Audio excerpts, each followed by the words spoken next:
Next week, my father plans to move into hospice care. He has not lived at home for the past 6 months. This house, where he lives with his wife and 2 adult daughters, belongs to me. I purchased it after my mom passed away so he would have a place to live. When my mom passed away, my dad was in a difficult situation. He lost his job and was without an apartment. I bought a small house for him and his dog in an old but safe neighborhood. I am the only support for him and I love him very much. 5 years after Mom died, Dad met Maxine. They were married 2 years after they met. He later moved her into our house. I had no objections at first. Her daughter moved in first, and then the other one. Although I didn't particularly like it, I didn't feel it necessary to interfere.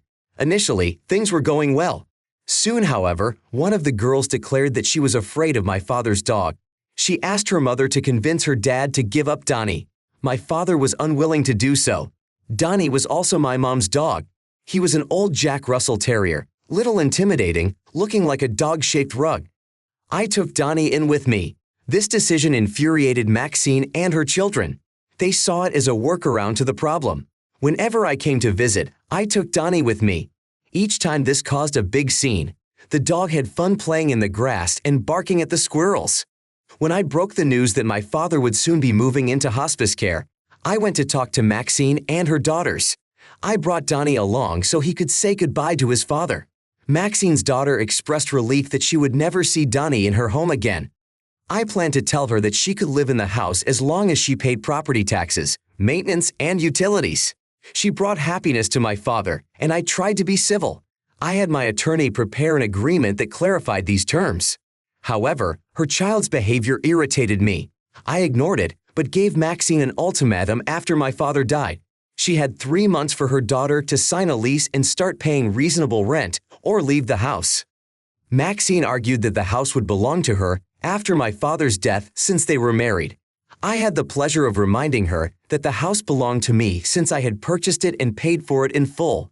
I gave her my attorney's business card and suggested that she verify all the information herself. This happened yesterday. Today she has been trying to contact me all day. I ended up blocking all 3 of them, but not before I had time to hear numerous messages calling me an idiot for doing this to a widow and her children. Both of her daughters work, and that's really not my problem. I was in my 30s when my father married her. She was never anyone more important to me than my father's wife. I never bothered to learn the names of her daughters. I feel guilty. You're not an idiot. I can imagine the satisfaction you felt when you found out she realized the house was not your father's. It's your property. You intended to take care of your father. You did so with honor and respect. You even allowed that woman and her children to live there at your own expense. Your father was able to enjoy living in that house. Unfortunately, that time seems to have come to an end. This property is now in your possession. You can use it as you see fit. Don't let this person use your kindness as a weakness. He doesn't want to do anything to improve his position in life. Instead, he prefers to depend on someone else. Yes, separating the father from the family dog was cruel. Daughter Maxine's comment about being glad she will never see the dog again makes it seem as if she is glad your father is dying. It shows that she shows no empathy for your father's relationship with the dog. She showed no remorse in kicking the dog out of the house.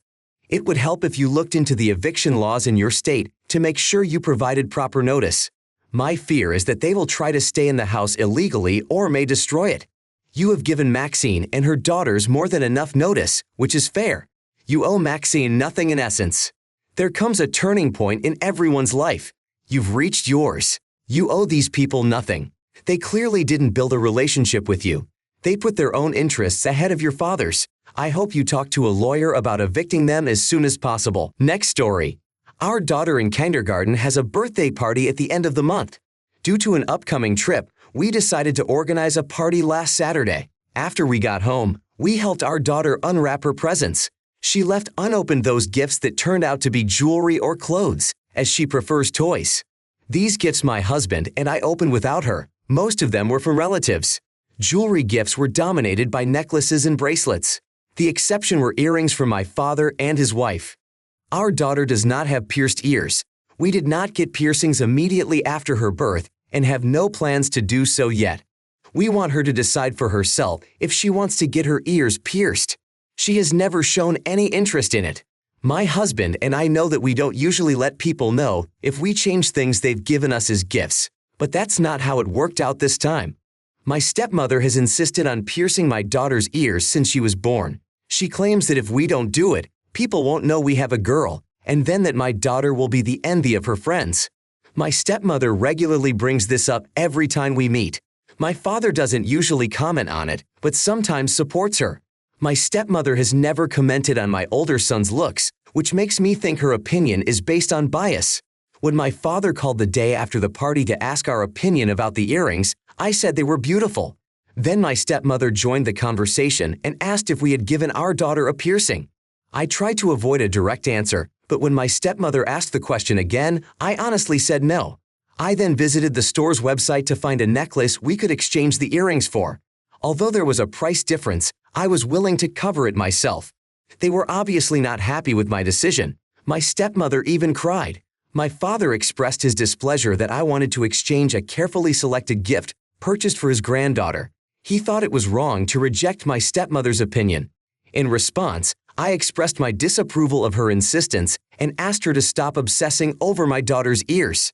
This led to an argument. My husband, who supports me 100%, felt it was not appropriate to let them know I was acting inappropriately. It's not your fault, honestly. I would never have left them alone with your daughter because of the level of insistence your stepmother is showing. It's a reasonable restriction. No, you will not pierce your daughter's ears. If the gift was an attempt to manipulate, that would be wrong, even if it came from a family member.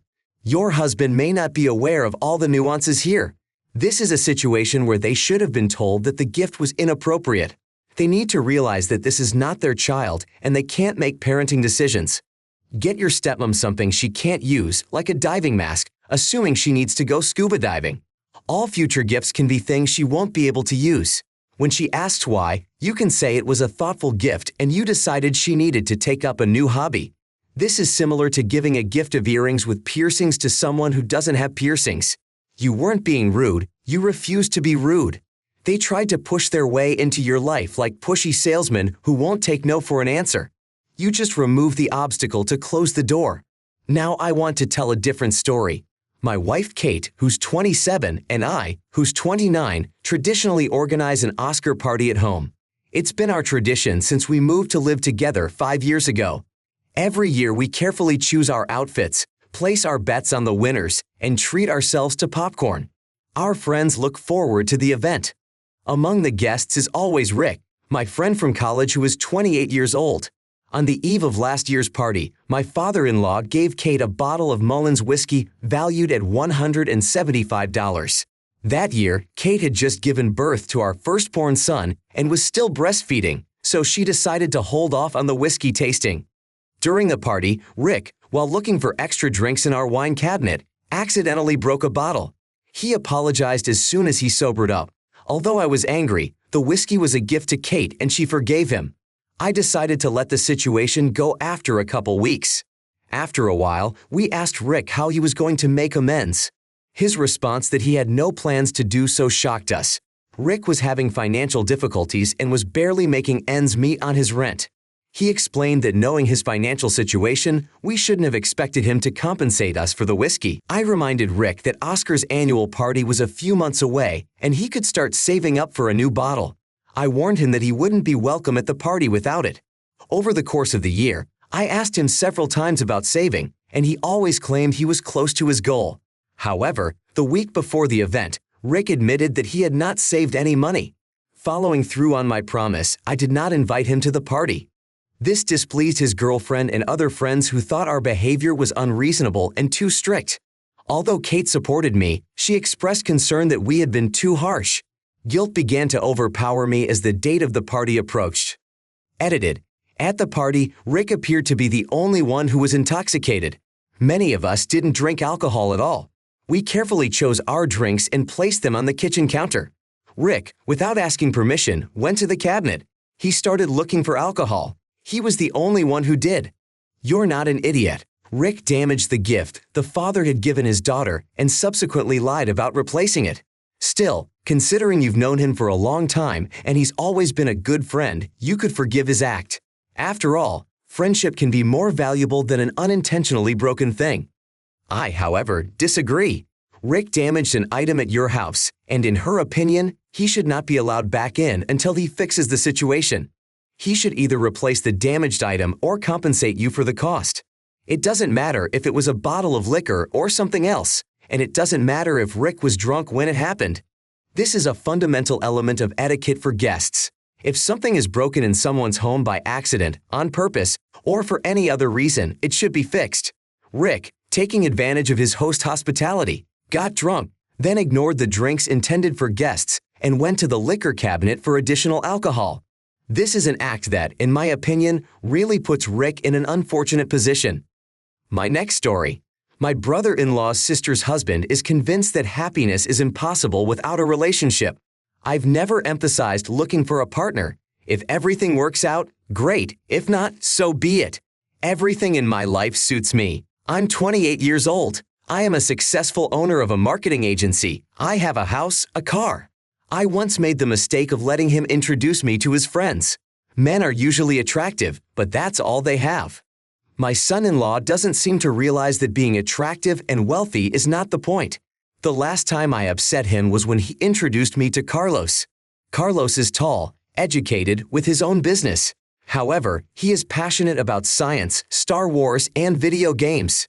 His free time is completely taken up with gaming. For a date, he chooses jeans and a shirt. Carlos doesn't like sports and makes fun of those who drink plain water. It doesn't suit me. There's nothing wrong with his hobbies, and there will probably be women who will like him. My son-in-law expressed disappointment, calling me superficial. He thinks I don't pay attention to important things. I simply asked him not to get involved in my personal life anymore. I agreed to date to be open to new things, but I won't date someone just because of looks. My brother-in-law yelled at me, saying it was strange to be at my age without a long-term relationship. My sister has asked me to make up with him, but I see no reason to apologize. Your brother-in-law is taking an extraordinary interest in your personal life. He seems more concerned about your success in your career, achieved without the help of a man, than he is about your desire not to date his friends. If your son-in-law can't accept your decision to stop a relationship with one of his acquaintances, perhaps he should reconsider his attitude toward you. You have clearly indicated that there is no chemistry or compatibility between you. You are being correct in ending relationships with these men. He has no basis for anger, and certainly no reason to apologize for the sake of keeping the peace. It makes you wonder how many compromises your sister has to make to maintain her relationship. He should also stop with the comments about your clock ticking, especially considering he's in his 50s. That comment seems completely inappropriate. I don't understand why some people see you as judgmental. I just see that your interests and hobbies don't match his, and you really don't have much in common. A story that really surprised me. My husband is 26 years old, I am 25, and we have been married for a year and a half. Our journey together started 9 years ago. We currently have an infant son. My in-laws live an hour away from us in the town where we both grew up. All of my husband's siblings have moved away, and his parents were left alone in a house too big for them. They have now expressed a desire to move in with us, as my husband is the only son of 5 children.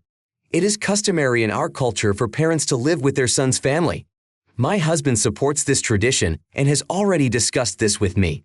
I have shared with him my feelings about it. On the one hand, I need my parents' support now, especially after my mother passed away recently. In addition, I have had some short-term health issues since the birth of my child. My daughter-in-law, who is 29 years old, is very close to her parents. They often find themselves blind to her shortcomings. Sometimes she lives with them for months at a time. Recently, she went back to live with them for 6 months because of problems in her marriage. I know that if my in-laws moved in with us, my sister-in-law would also become a frequent visitor. She often tells my husband how much she likes our place. Although I don't mind her visits, she sometimes shows hostility and jealousy towards me. This happens when she needs money or help caring for her daughter, my niece, who is still in kindergarten. I feel really sick and tired of my sister-in-law's constant hostility. I doubt I can handle her constant presence in our home, given my grief and concern for my son. Yesterday, we visited my son-in-law, and during the visit this topic came up. I expressed that it would be wonderful to see them at our place, but made a reservation about my daughter-in-law trying to tactfully explain my feelings.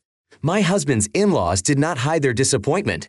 They mentioned that the daughter-in-law has many difficulties and we should support her.